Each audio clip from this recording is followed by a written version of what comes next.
తాకట్టులో ఉన్న మీ బంగారాన్ని విడిపించి అదే రోజు ఉన్న ఆన్లైన్ రేటుకే మేము కొంటాము. Ganesh gold buyers. మా నంబర్ 9160556916.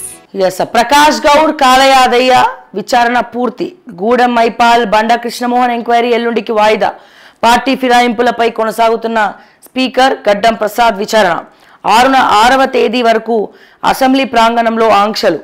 మిగతా 6 ఎమ్మెల్యేల విచారణపై నో క్లారిటీ. ఫిరాయింపు ఆరోపణలు ఎదుర్కొంటున్న ఎమ్మెల్యే ప్రకాష్ గౌడ్ కాలయాదయ్య తమ న్యాయవాదులతో బుధవారం ఉదయం స్పీకర్ ఎదుట విచారణకు హాజరయ్యారు. బీఆర్ఎస్ పార్టీ తరపున వీరిపై స్పీకర్కు ఫిర్యాదు చేసిన ఎమ్మెల్యేలు తరపు న్యాయవాదులు ఆరోపణలు ఎదుర్కొంటున్న న్యాయవాదులను క్రాస్ ఎగ్జామిన్ చేసినట్లు తెలిసింది. సమయం మించిపోవడంతో మరో 2 ఎమ్మెల్యేలు గూడెం మైపాల్ రెడ్డి బండ్ల కృష్ణమోహన్ రెడ్డిల విచారణను 4వ తేదీకి స్పీకర్ వాయిదా వేశారు.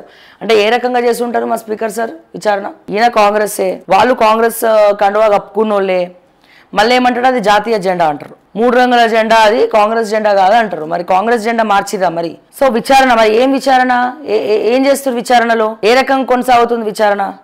ఎన్ని విచారణలు చేసినా వీళ్ళ రాజకీయ ప్రస్థానం ఇక్కడతో ముగిసినట్టే. మళ్ళీ బై ఎలక్షన్స్ వస్తాయి. ఇప్పుడు ఈ పంచాయతీ ఎలక్షన్స్ జూబ్లీ హిల్స్ అవ్వగానే వచ్చిన ఆశ్చర్యపోకర్లే. ఈ లోపల గవర్నమెంట్ బై ఎలక్షన్స్ వస్తాయి. ఈ లోపల గవర్నమెంట్ అటు ఇటు దిక్కులు చూస్తుంది. ఇప్పటికే ఎటువంటి అడ్మినిస్ట్రేషన్స్ లేవు.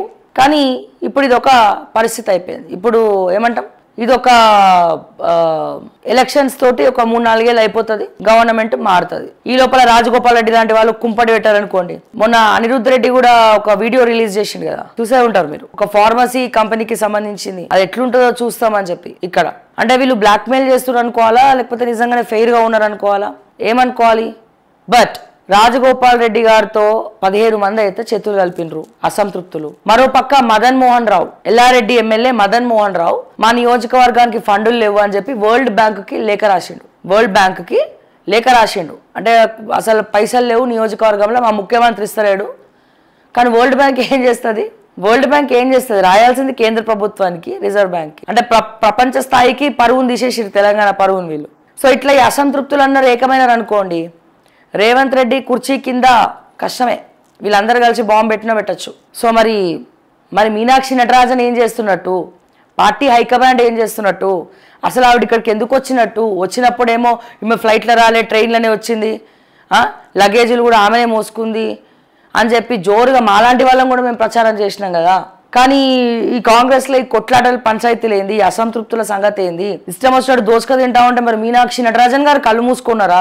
అసలు ఏం జరుగుతోంది కాంగ్రెస్ పార్టీలో?